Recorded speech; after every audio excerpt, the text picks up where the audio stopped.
نحمدہ نصلی علی رسولہ الکریم اما بعد فاعوذ باللہ من الشیطان الرجیم بسم اللہ الرحمن الرحیم۔ السلام علیکم۔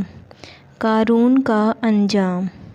قارون حضرت موسیٰ علیہ السلام کے چچا یسہر کا بیٹا تھا۔ بہت ہی شکیل اور خوبصورت آدمی تھا، اسی لیے لوگ اس کے حسن و جمال سے متاثر ہو کر اس کو منور کہا کرتے تھے۔ اس کے ساتھ ساتھ اس میں یہ بھی کمال تھا کہ وہ بنی اسرائیل میں تورات کا بہت بڑا عالم اور بہت ہی ملنسار اور با اخلاق انسان تھا، اور لوگ اس کا بہت ہی ادب و احترام کرتے تھے۔ لیکن بے شمار دولت اس کے ہاتھ آتے ہی اسی کے حالات میں ایک دم تغیر پیدا ہو گیا اور سامری کی طرح منافق ہو کر حضرت موسیٰ علیہ السلام کا بہت بڑا دشمن ہو گیا اور اعلیٰ درجے کا متکبر اور مغرور ہو گیا۔ جب زکوٰۃ کا حکم نازل ہوا تو اس نے حضرت موسیٰ علیہ السلام کے روبرو یہ عہد کیا کہ وہ اپنے تمام مالوں میں سے 1000 حصہ زکوٰۃ نکالے گا، مگر جب اس نے مالوں کا حساب لگایا تو ایک بہت بڑی رقم زکوٰۃ کی نکلی۔ یہ دیکھ کر اس پر ایک دم حرص و بخل کا بھوت سوار ہو گیا، اور وہ نہ صرف زکوٰۃ کا منکر ہو گیا بلکہ عام طور پر بنی اسرائیل کو بہانے لگا کر حضرت موسیٰ علیہ السلام اس بہانے تمہارے مالوں کو لے لینا چاہتے ہیں، یہاں تک کہ حضرت موسیٰ علیہ السلام سے لوگوں کو غلط فہمی میں مبتلا کرنے کی چال چلی کہ ایک عورت کو بہت زیادہ مال و دولت دے کر آمادہ کر لیا کہ وہ آپ پر بدکاری کا الزام لگائے۔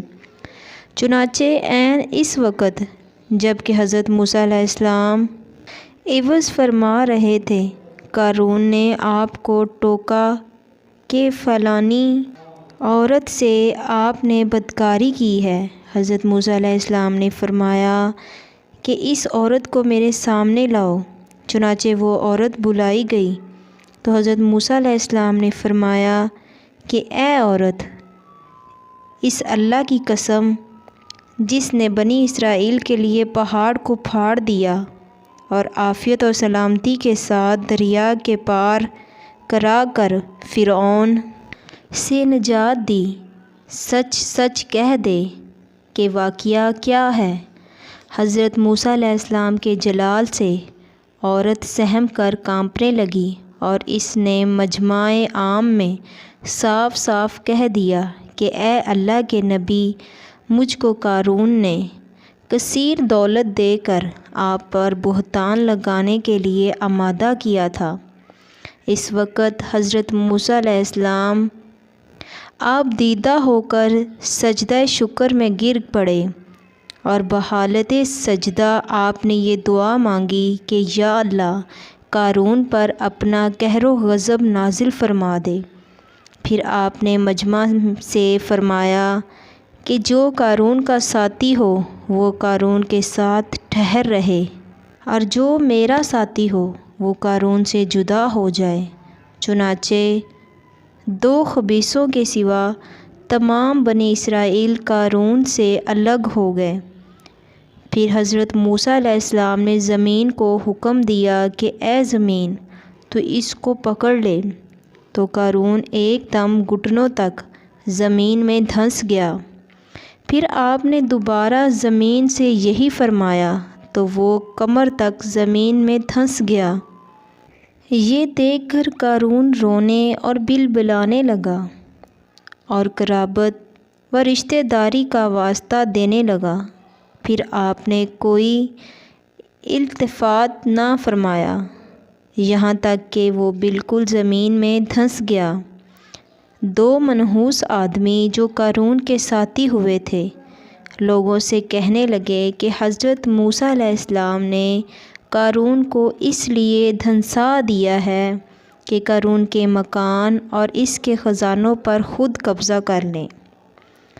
تو آپ نے اللہ تعالیٰ سے دعا مانگی کہ قارون کا مکان اور خزانہ بھی زمین میں دھنس جائے۔ چنانچہ قارون کا مکان جو سونے کا تھا اور اس کا سارا خزانہ سبھی زمین میں دھنس گیا۔ اس کو قرآن کی زبان سے سنیے۔ اللہ تعالیٰ کا ارشاد ہے کہ ہم نے قارون کو اتنے خزانے دیے تھے کہ ان خزانوں کی کنجیاں ایک محفوظ اور طاقتور جماعت بمشکل اٹھا سکتی تھی۔